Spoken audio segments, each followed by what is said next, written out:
Live every day as if it were the last, because before you know it, time goes past and life's just not that long. Tell all you love that you love them so, because even if you do, they might not know, and one day we'll all be gone. Taste the wind, don't let it blow on by.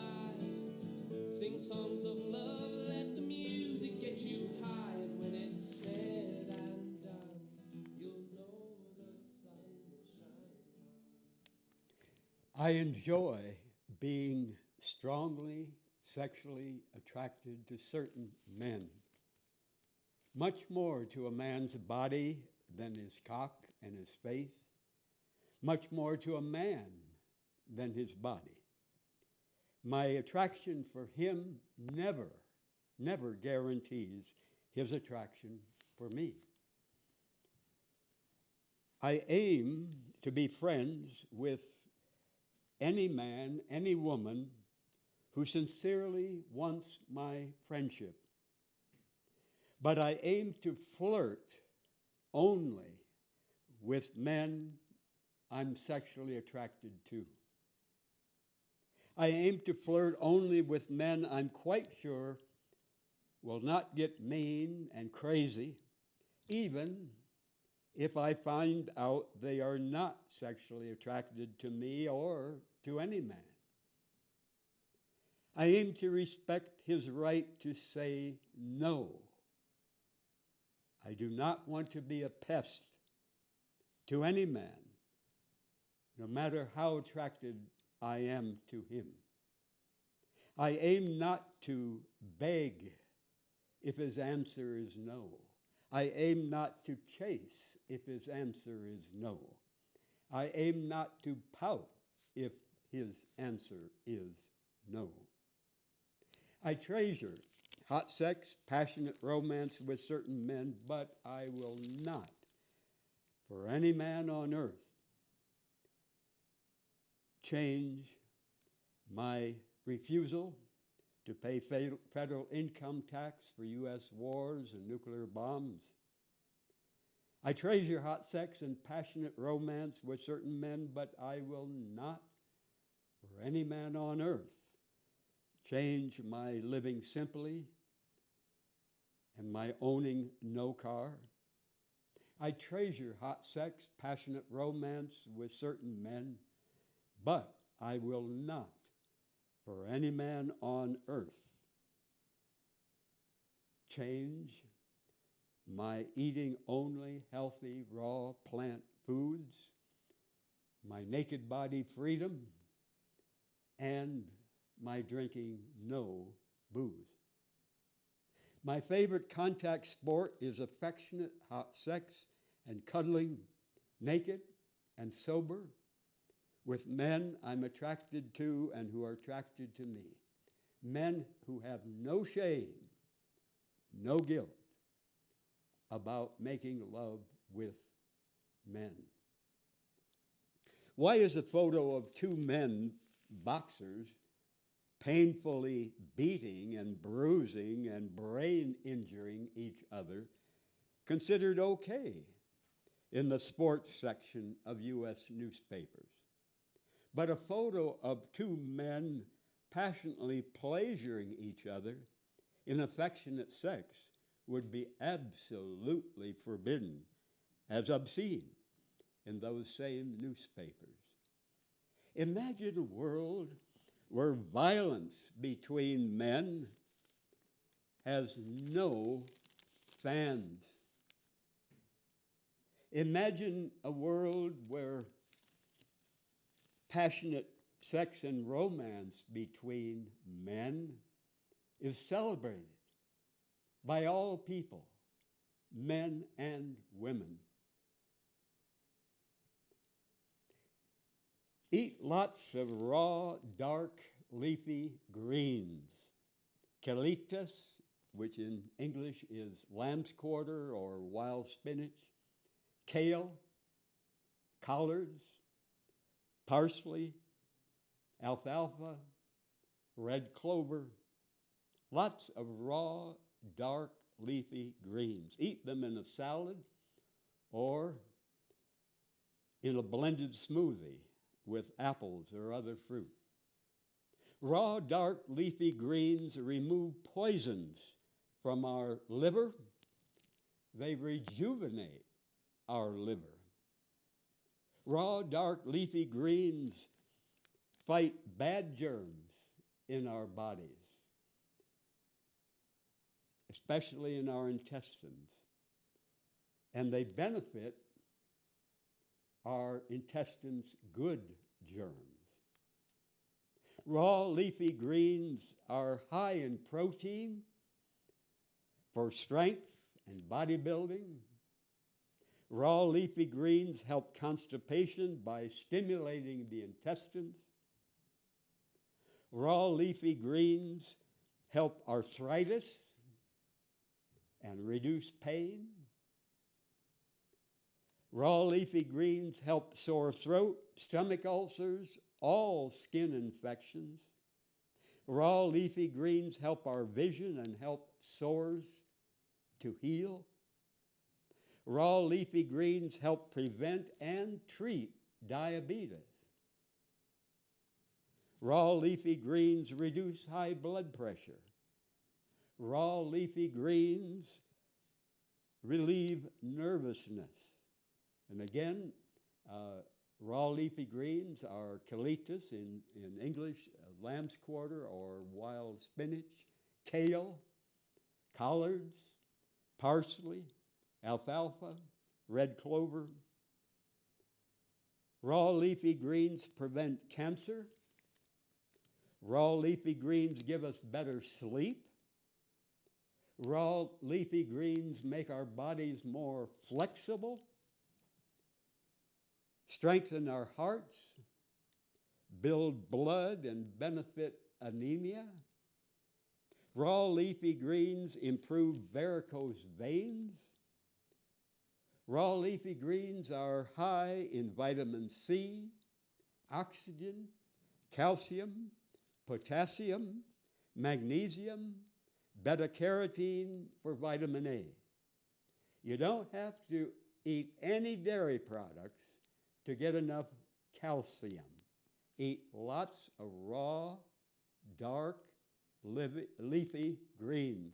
Where do the cows get their calcium to put in the milk? From greens. I need, I want, I love friends. I need, I want, I love close friends. I need and I want and I love warm, strong hugs. I need, I want, I love heart-to-heart conversations. The more deep and real and personal, the better. I like questions about my life, specific, honest, personal questions. I don't want to live on the surface. I hate just staying shallow with people. I need, I want, I love close friends. I enjoy going to El Super grocery store here in Albuquerque, the largest Mexican grocery store. I was there yesterday. I buy apples and avocados, persimmons. I enjoy going to the flea market on Saturdays and Sundays at the fairgrounds on Central, seeing friends, meeting people, sometimes a selfie with someone, some good conversations, buying fresh fruit and eating it. That's my eating out. I don't eat in restaurants. I enjoy going to the Rail Yard Growers Market and the downtown Growers Market during the summer and fall to buy New Mexico organic fruit. I enjoy going to Old Town, watching people and hearing music there, and dancing for hours at the fiesta when there's no pandemic. I enjoy living alone in my one rented room, 9.5 by 12 feet, with 6 windows in the house of a friend. I enjoy living alone, but I treasure visits from friends.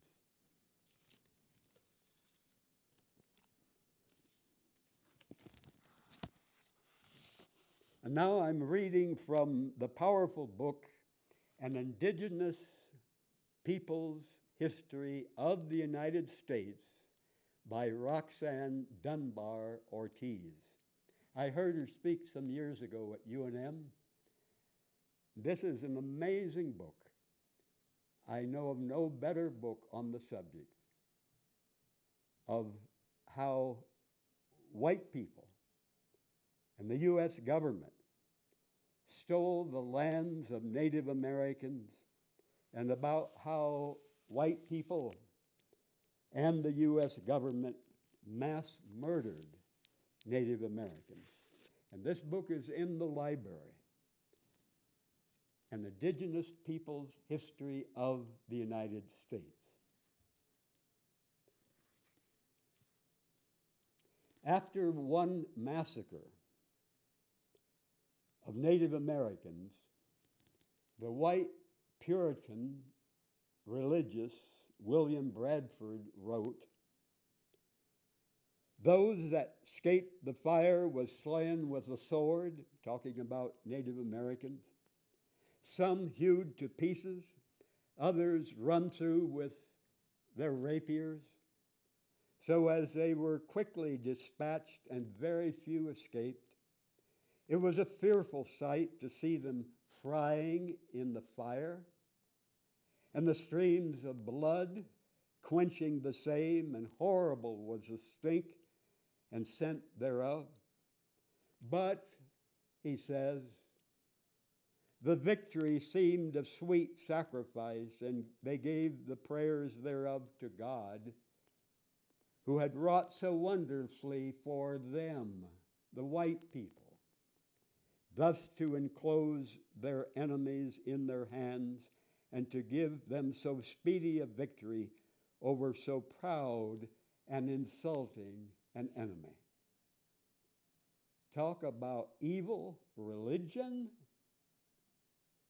He actually believed that the creator of the universe was helping white people mass murder Native people in their own land.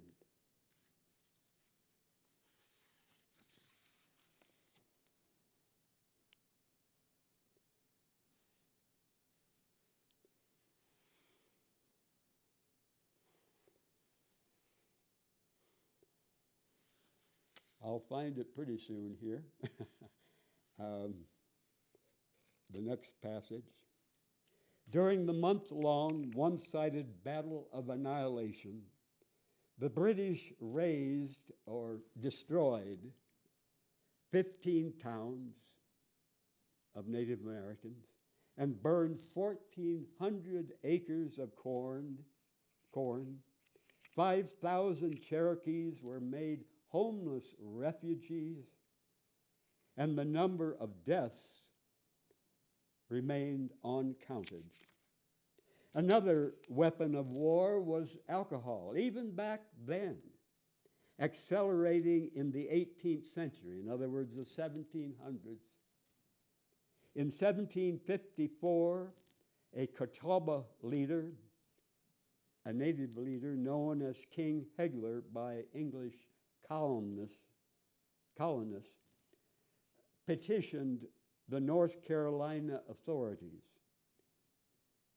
And this native leader said, "Brothers, here is one thing you yourselves are to blame very much in, that is, you rot your grain in tubs, out of which you take and make strong spirits. You sell it to our young men, the native men, and give it to them many times. They get very drunk with it.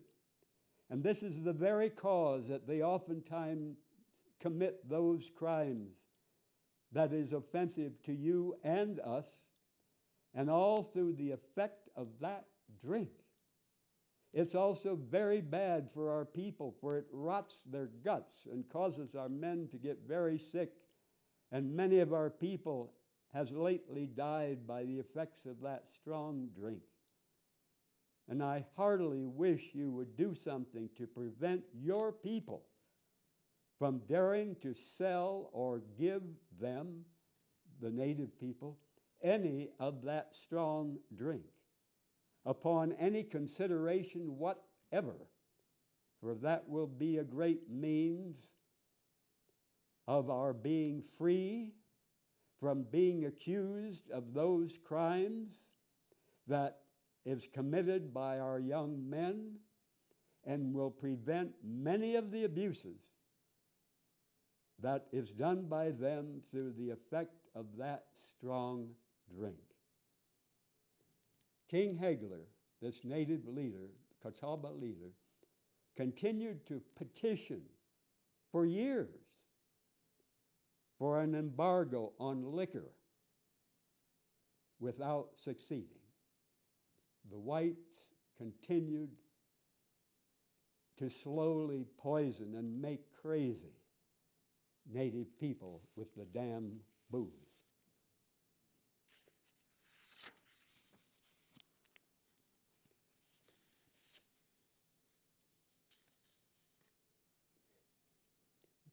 The settlers' escalation of extreme violence in the Ohio country led to perhaps the most outrageous war crime, which showed that indigenous conversion to Christianity and pacifism was no protection from genocide. In other words, this particular group that she's referring to now in this passage, a native group who were converted to Christianity and to pacifism, not to go to war against whites, but it did not protect them from being slaughtered. Moravian missionizing among the ravaged Delaware communities in Pennsylvania had produced 3 Moravian Indian villages in the decades before the War for Independence had begun. Residents of one of the settlements in eastern Ohio were displaced by British troops during fighting in the area, but were able to return to harvest their corn. Soon afterward, in March 1782, a settler militia from Pennsylvania, under the command of David Williamson, appeared and rounded up the Delawares, telling them they had to evacuate for their own safety. There were 42 men, 20 women, 34 children in the group of Delawares.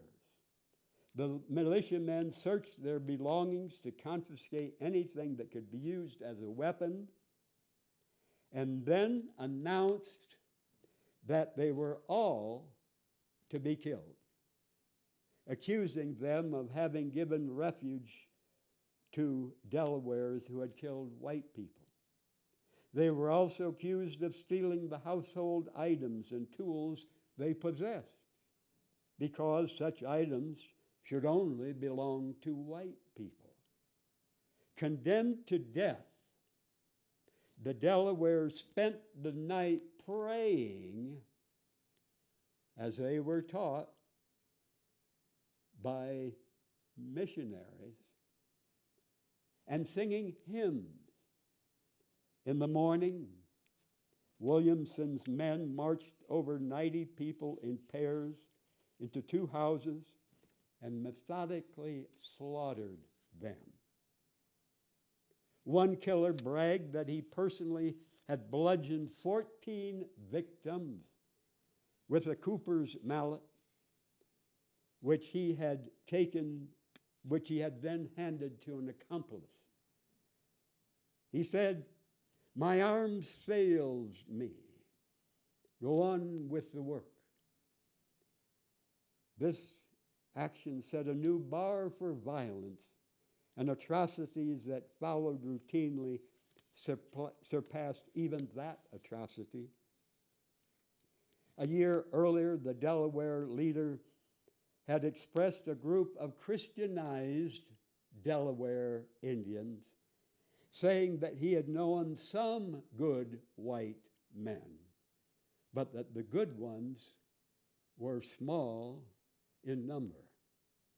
And this is what this Delaware leader said: "They do what they please. They enslave those who are not of their color, although created by the same great Spirit who created us. They would make slaves of us if they could, but as they cannot do it, they kill us. There is no faith to be placed in their words. They're not like the Indians, who are only enemies while at war and are friends in peace. They will say to an Indian, 'My friend, my brother.' They will take him by the hand and at the same moment destroy him. And so you will also be treated by them before long. Remember that this day I have warned you to beware of such friends as these. I know the long knives. They are not to be trusted." Referring to most of the white men that he had contact with.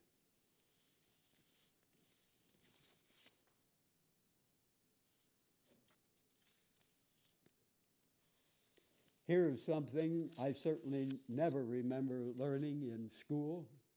Did you? General George Washington wrote instructions to Major General John Sullivan to take peremptory action against the Iroquois nations, to lay, quote, "to lay waste all the settlements around, that the country may not be merely overrun, but destroyed." Mass murder. George Washington, the first president. So not only was he enslaving dozens of black human beings to do his work and to make him rich, he was mass murdering Native Americans. George Washington said, "You will not by any means listen to any overture of peace.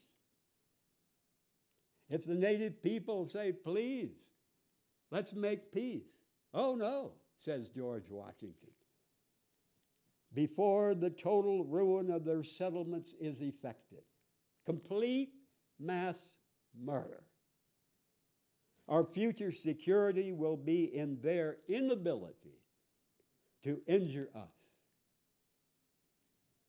And in the terror," talk about street gangs killing in big cities today, George Washington.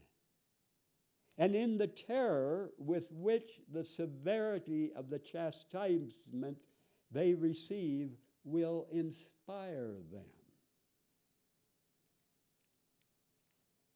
And the Major General replied, "The Indians shall see that there is a malice enough," in other words, meanness and cruelty and brutality enough, "in our hearts to destroy everything that contributes to their support."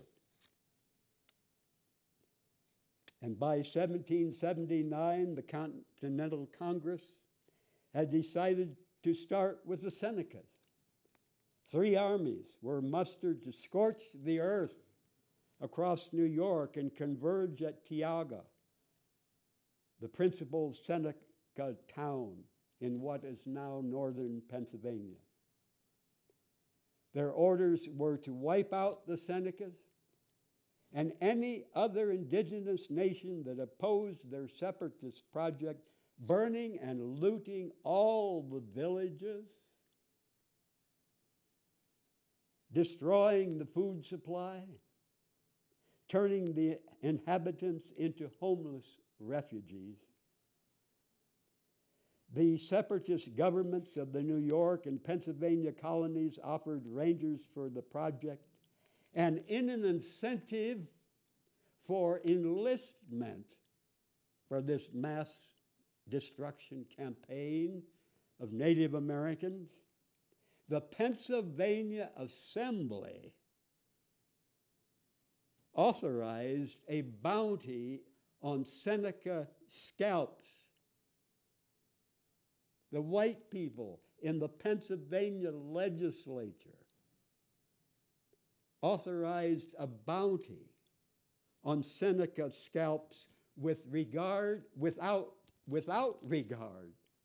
regard to sex or age. The scalp of a man or a woman, a father, a mother, a grandparent, a small child. Money for those scalps of our brother and sister human beings, Native Americans. Talk about cruelty.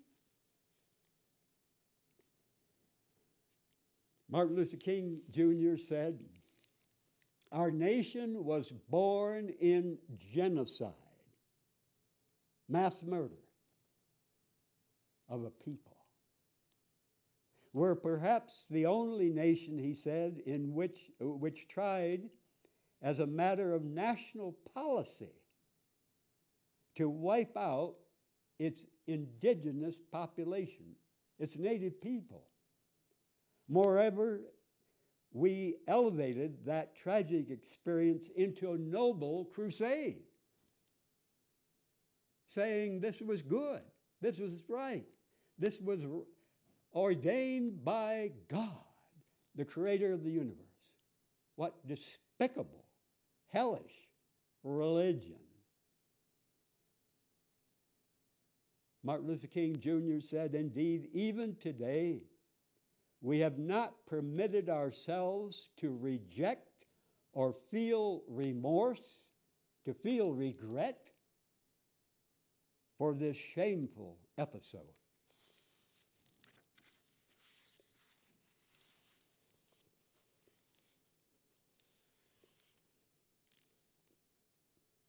The 1838 forced march of the Cherokee Nation, now known as the Trail of Tears, was an arduous, difficult journey from remaining Cherokee homelands in Georgia and Alabama to what would later become northeastern Oklahoma.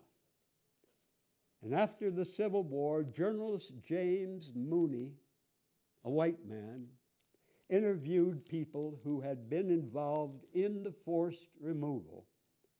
And based on these first-hand accounts, this journalist described the scene in 1838 when the U.S. Army removed the last of the Cherokees by force. This is what he wrote.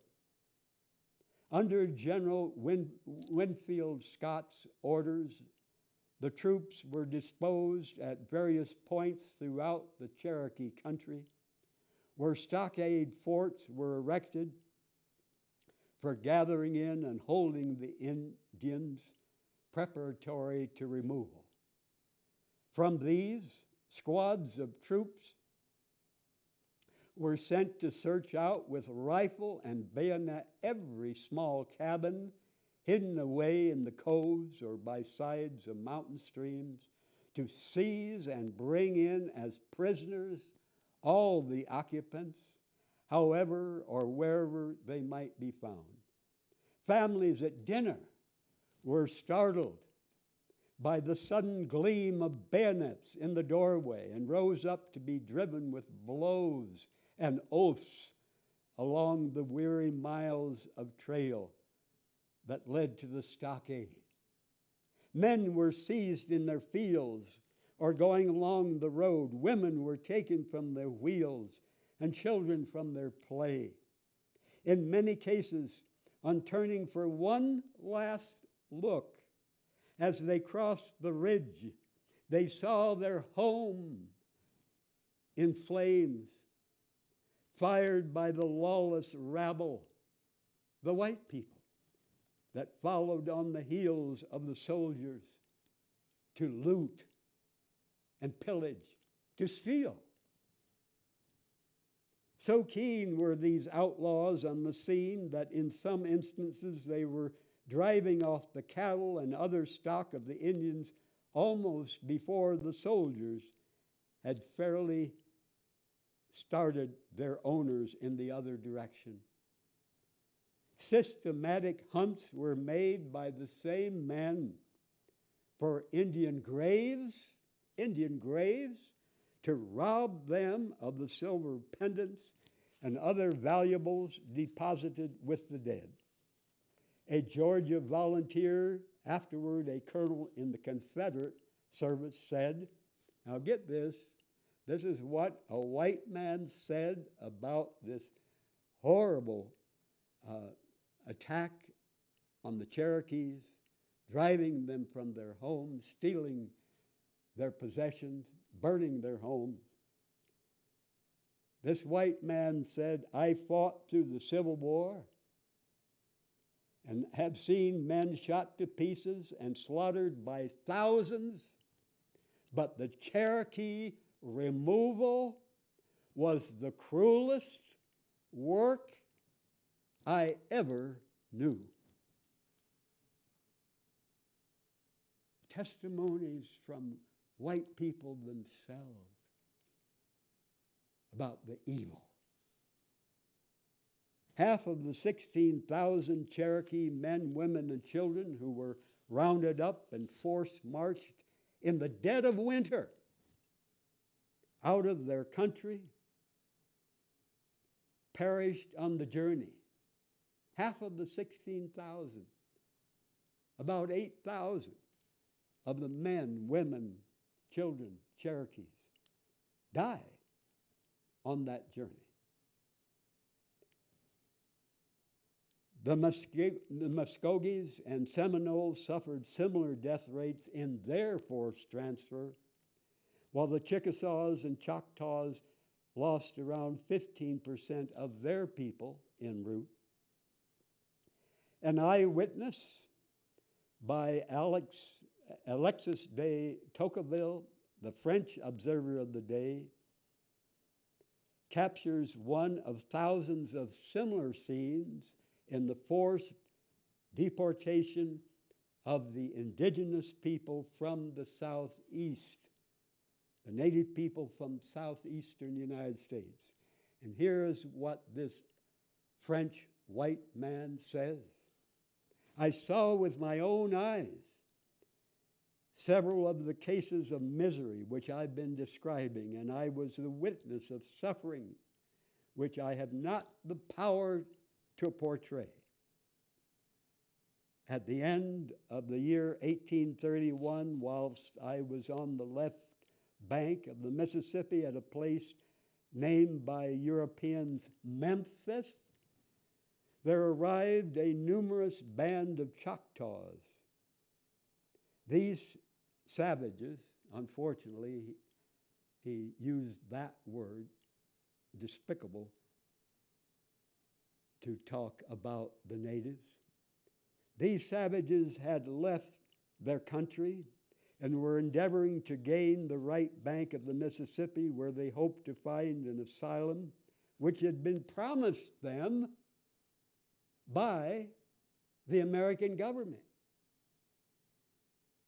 It was then the middle of winter, and the cold was unusually severe.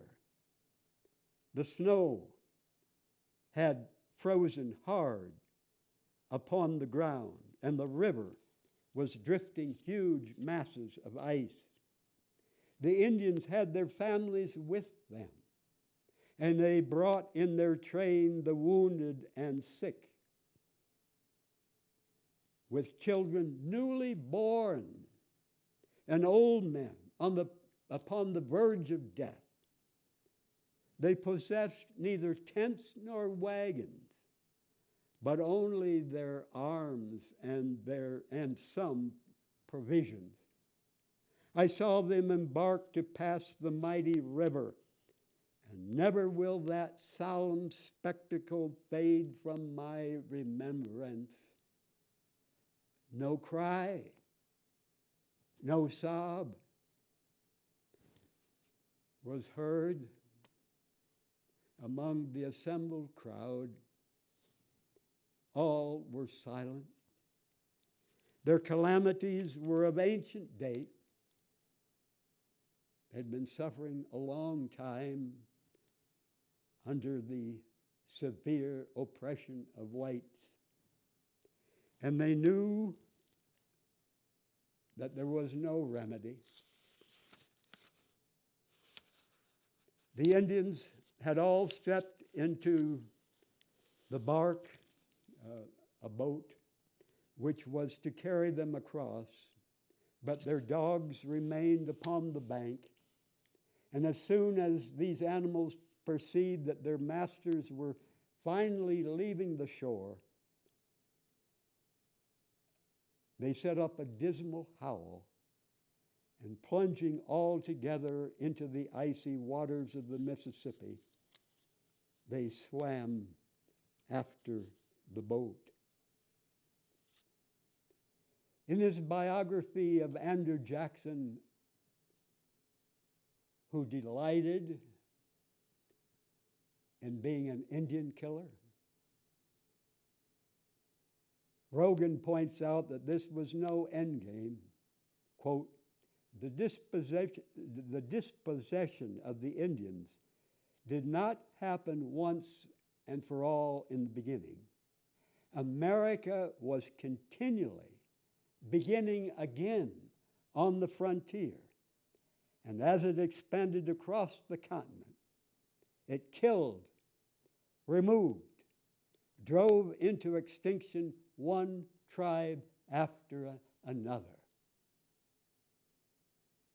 Against all odds, some indigenous peoples refused to be removed and stayed in their traditional homelands east of the Mississippi.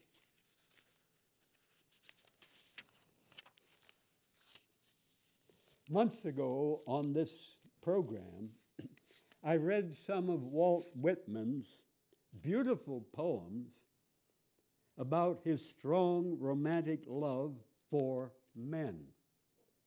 And I strongly compliment those poems of Walt Whitman. But I learned in this book that Walt Whitman, like many white people, was sadly very prejudiced against Native people. Walt Whitman, sadly, was a white supremacist. And I strongly condemn his evil white supremacy. And of course,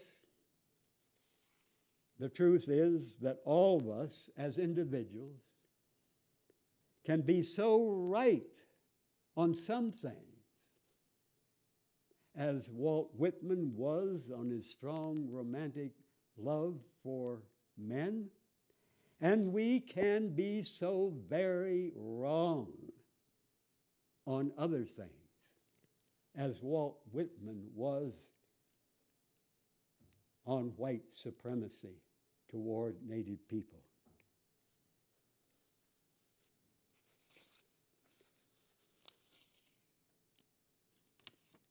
Walt Whitman sang the song of manhood and the Anglo-American super race that had been steeled through empire, grabbing land, stealing land, killing people to get what was theirs. As an enthusiastic supporter of the U.S. war against Mexico in 1846, Whitman proposed the stationing of 60,000 U.S. troops in Mexico in order to establish a regime change there, quote from Walt Whitman, whose efficiency and permanency shall be guaranteed by the United States, and this will bring out enterprise, open the way for manufactures and commerce. It's all about greed, folks. Greed, greed, greed, greed. Into which the immense dead capital of the country, Mexico, will find its way. Whitman explicitly grounded this prescription in racism. Whitman said, the nigger, like the Indian, will be eliminated. It is the law of the races, history. A superior grade of rats come, and then all the minor rats are cleared out. Well, it sounds like he considered himself and other white people rats. Of course, he thought they were superior rats. The whole world would benefit from U.S. expansion. This is what Whitman said. We pant to see our country and its rule far-reaching. What has miserable, inefficient Mexico to do with the great mission of peopling the new world with a noble race? Did Adolf Hitler say anything more evil than what Walt Whitman said? In September 1846, when General Zachary Taylor's troops captured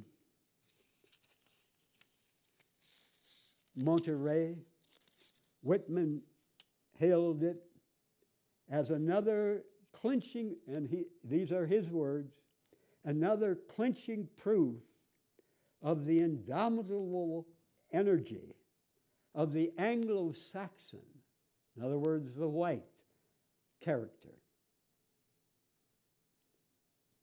Evil, absolutely evil.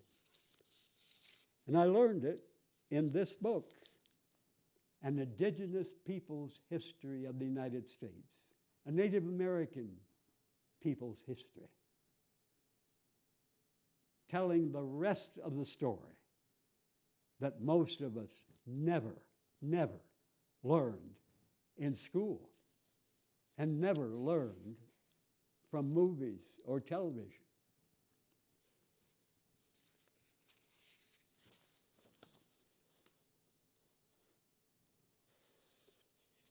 In Minnesota, which had become a non-slavery state in 1859, the Dakota Sioux were on the verge of starvation by 1862.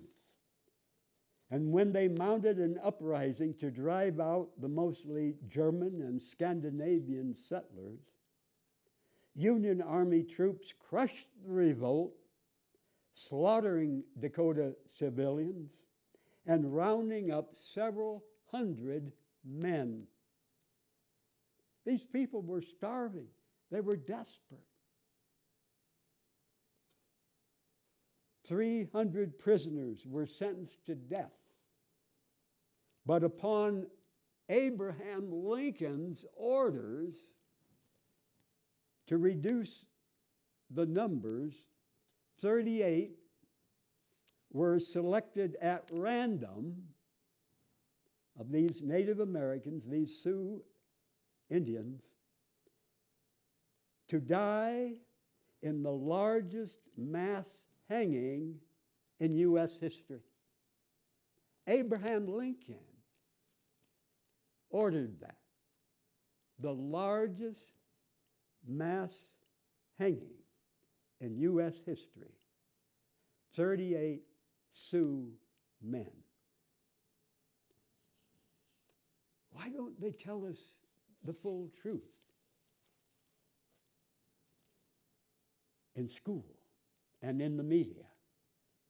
The revered leader, Little Crow, was not among those hanged, but was assassinated the following summer while out picking raspberries with his son.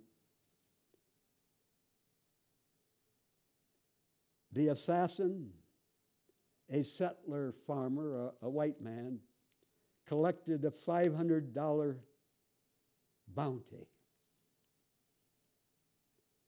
And one of the young Dakota survivors asked his uncle about the mysterious white people who would commit such crimes. And the uncle replied, this native man replied, certainly they are a heartless nation. They have made some of their people servants, yes, slaves. The greatest object of their lives seems to be to acquire possessions. More and more stuff. The main reason for living. Does that sound familiar in this society today? To be rich. They desire to possess the whole world. And for 30 years, they were trying to entice us to sell them our land. Finally, the outbreak gave them all, and we have been driven away from our beautiful country. So spoke these wise words by a Native American man, a survivor.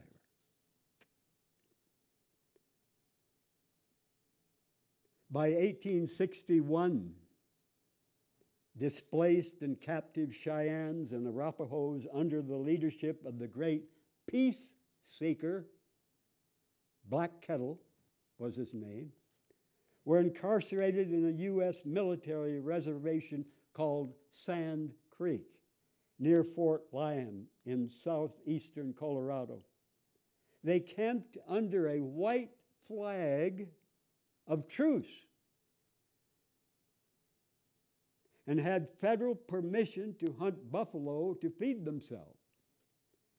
In early 1864, the Colorado territorial governor informed them that they could no longer leave the reservation to hunt.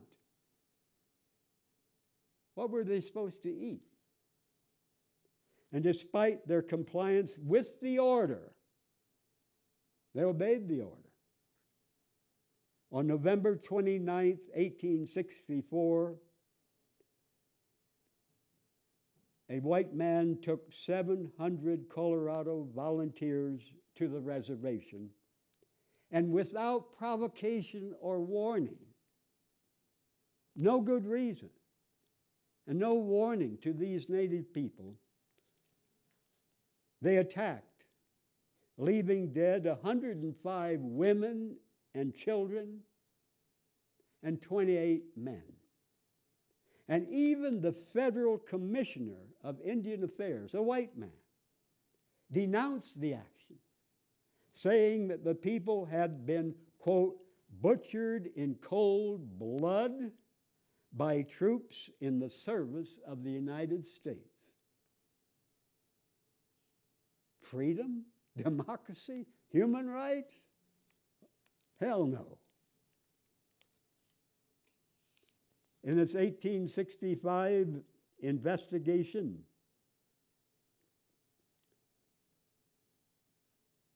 The Congress Joint Committee on the Conduct of the War recorded testimonies and published a report that documented the aftermath of the killings.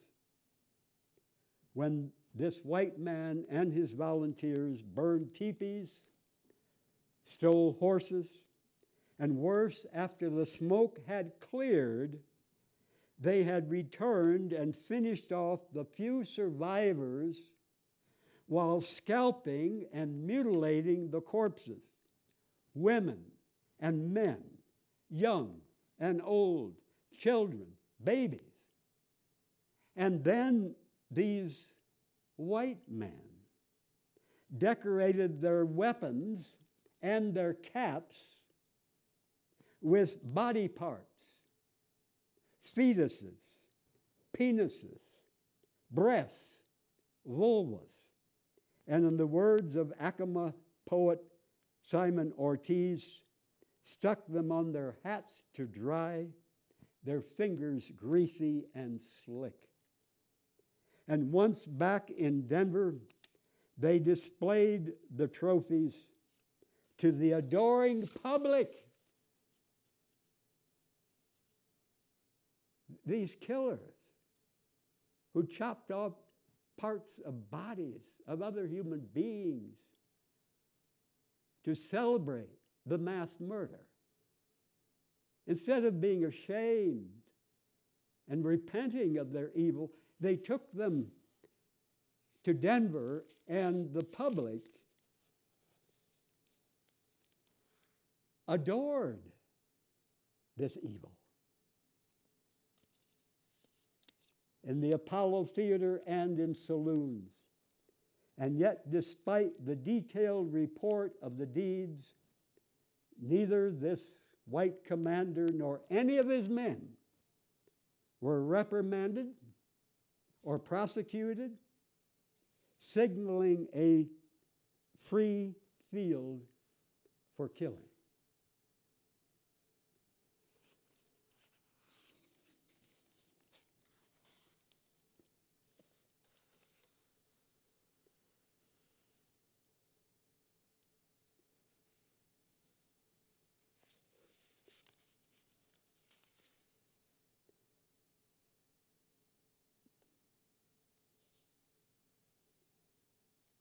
I'm still looking here.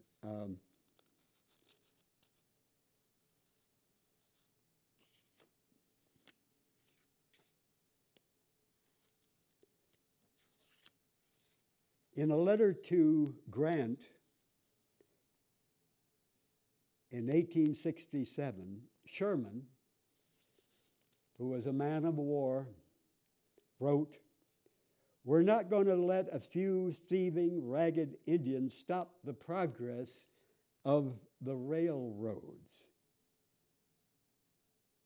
An alliance of the Sioux, Cheyenne, and Arapaho nations was blocking the Bozeman Trail, over which thousands of crazed gold seekers crashed through indigenous territories in the Dakotas and Wyoming in 1866 to reach newly discovered gold fields in Montana. The Army arrived to protect them. To hell with the native people. The Army was there to protect the white gold seekers. And in preparation for constructing Fort Phil Kearny, Lieutenant Colonel William Fetterman led 80 soldiers out to clear the trail in December 1866. The Indigenous Alliance defeated them in battle. Strangely, this being war, the defeat of the U.S. Army in the battle has come down in historical annals as the Fetterman Massacre, pretending that the U.S. whites had defeated the natives, which was not true in this case. And following this event, General Sherman wrote to Grant to Grant, who was still Army commander, quote, "We must act with vindictive earnestness against the Sioux, even to their extermination of men, women, and children." Talk about serial killers on death row.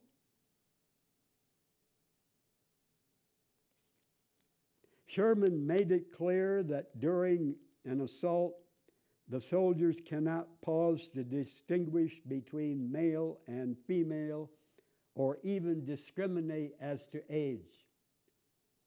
In other words, kill them all. Men, women, children, kill them all. Absolutely evil. And I ask Native American youth today who are being seduced and recruited into the U.S. military, I urge you, before you sign away your life to become a professional hired killer for the very military that killed your ancestors, read this book, at least browse this book in our city library, An Indigenous People's History of the United States by Roxanne Dunbar Ortiz. In adopting total war in the West, Sherman brought in its most notorious avatar, George Armstrong Custer, who proved his mettle right away. He showed what a killer he was by leading an attack on unarmed civilians on November 27, 1868, at the Southern Cheyenne Reservation at Washita Creek in Indian Territory. Earlier, at the Colorado Volunteers' 1864 Sand Creek Massacre, the Cheyenne leader Black Kettle had escaped death.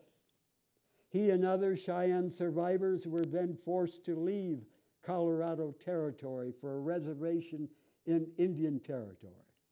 Some young Cheyenne men, determined to resist reservation confinement and hunger, decided to hunt and to fight back with guerrilla tactics.